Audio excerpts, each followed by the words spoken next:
Audio Jungle.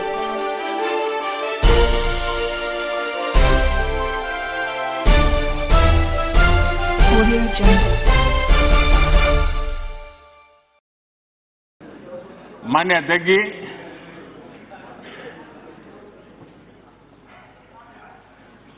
यहाँ किसानों के विषय में भी बातचीत हुई है। बहुत से महत्वपूर्ण काम और बहुत से नए तरीके से, नई सोच के साथ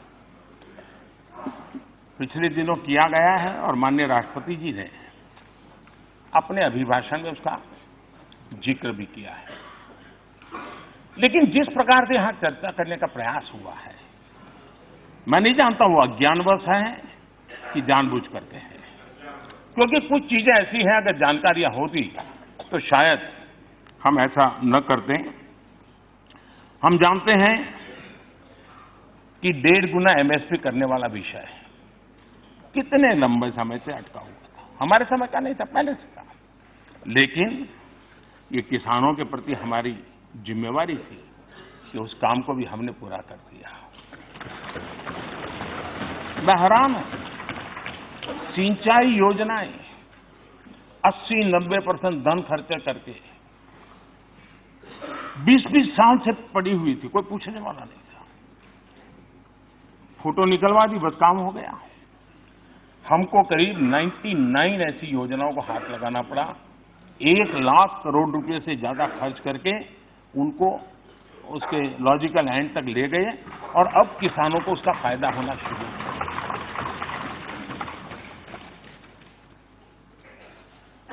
प्रधानमंत्री फसल बीमा योजना, इस प्रधानमंत्री फसल बीमा योजना के तहत इस व्यवस्था से किसानों में एक विश्वास पैदा हुआ है। किसानों की तरफ से करीब 13,000 करोड़ रुपए प्रीमियम आया, लेकिन प्राकृतिक आपदा के कारण जो नुकसान हुआ उसके तहत करीब 56,000 करोड़ रुपए किसानों को बीमा योजना से प्राप्त हुए। किसान की आय बढ़े, ये हमारी प्राथमिकता है। इनपुट कॉस्ट कम हो, ये हमारी प्राथमिकता है।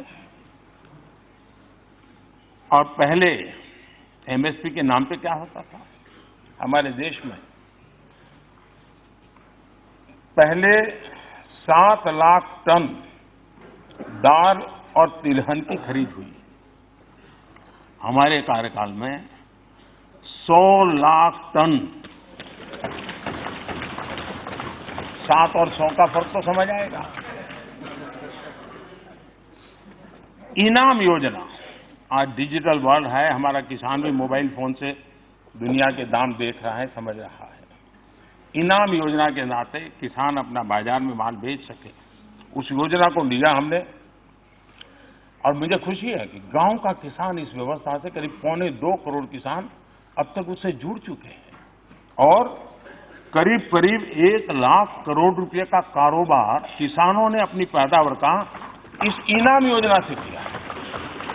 टेक्नोलॉजी का उपयोग किया है हमने। किसान क्रेडिट कार्ड का विस्तार हो, उसके साथ साथ एलाइड एक्टिविटीज, चाहे पशुपालन हो, मछली पालन हो, मुर्गी पालन हो, सौर ऊर्जा की तरफ जाने का प्रयास हो, सोलार पंप की बात हो, ऐसे नए अनेक चीजें जोड़ी हैं जिसके कारण आज उसकी आर्थिक स्थिति में भी एक बहुत बड़ा बदलाव आया है। 2014 में हमारे आने से पहले कृषि मंत्रालय का बजट 27,000 करोड़ रुपए था। अब ये बढ़कर के 5 गुना, 27,000 करोड़ था, बढ़कर के 5 गुना और लगभग 1.5 लाख करोड़ हमने पहुंचाया।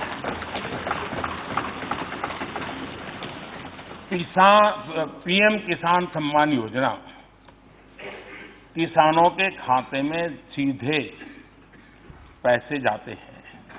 अब तक करीब 45,000 करोड़ रुपए किसानों के खाते में ट्रांसफर हो चुके हैं। कोई बिचौलिया नहीं, कोई फाइलों की झंझट नहीं, एक क्लिक दबाया, पैसे पहुंच गए। लेकिन मैं जरूर यहां माननीय सदस्यों से आग्रह करूंगा कि राजनीति करते रहिए, करनी भी चाहिए, क्योंकि मैं जानता हूं आपकी तकलीफ, लेकिन क्या हम राजनीति करने के लिए किसानों के हितों के साथ खिलवाड़ करेंगे? मैं उन माननीय सदस्यों से विशेष आग्रह करूंगा कि अपने राज्य में देखें, जो किसानों के नाम पर बढ़-चढ़ करके बोल रहे हैं, वो जरा ज्यादा देखें कि क्या उनके राज्य के किसानों को पीएम किसान सम्मान निधि मिले, उसके लिए वो सरकारें किसानों की सूची क्यों नहीं दे रहे हैं, इस योजना के साथ क्यों नहीं जुड़ रहे हैं? नुकसान किसका हुआ? किसका नुकसान हुआ? उस राज्य के किसानों का हुआ।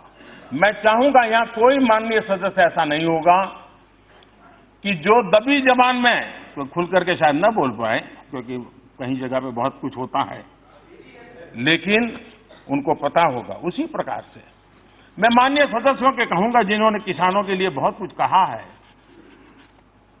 उन राज्यों में जरा देखिए आप कि जहां किसानों को वादे कर करके, बहुत बड़ी बड़ी बातें कर करके वोट बटोर लिए, शपथ ले लिए, सत्ता सिंहासन पा लिया, लेकिन किसानों के वादे पूरे नहीं किए गए।